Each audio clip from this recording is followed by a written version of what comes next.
தமிழகத்தின் மூத்த அரசியல் தலைவர் ஐயா நல்லக்கண் ஐயா அவர்கள் இன்று இயற்கை எழுதிவிட்டார். அவரது ஆத்மா சாந்தியடைய இறைவனிடம் வேண்டுகிறேன். அவருக்கு செவ்வணக்கம் செலுத்துகிறோம். ஐயா நல்லக்கண் ஐயா 1925 ஸ்ரீவைகுண்டம் தூத்துக்குடி மாவட்டத்தில் பிறந்த ஒரு சாதாரண விவசாய குடும்பத்தில் பிறந்தவர். தனது சிறுவயது முதலே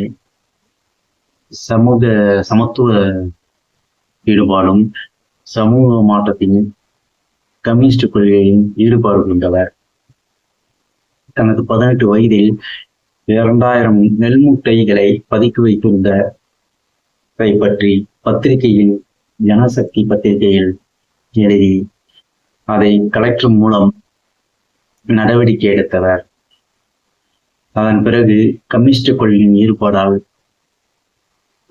சமத்துவ போராட்டம், சாதி ஒழிப்பு போராட்டம், விவசாயிகளின் போராட்டங்களில் ஈடுபட்டவர். நெல்லை சதி கலவரத்தில் கைது செய்யப்பட்டு 7 ஆண்டு சிறை தண்டனை அனுபவித்து வெளிவந்தவர். தன்னுடைய கம்யூனிஸ்டில் நினைத்துக் கொண்டு கம்யூனிஸ்ட் கொள்கைக்காகவும் சமத்துவத்துக்காகவும் விவசாயிகளின் நலனுக்காகவும் போராடியவர். விவசாய சங்க தலைவராக 25 ஆண்டுகள் பணியாற்றி விவசாயிகளின் நலனுக்காக போராடியவர்.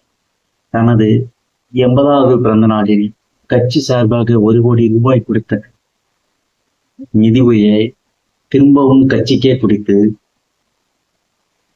பெருந்தன்மையுடையவர்.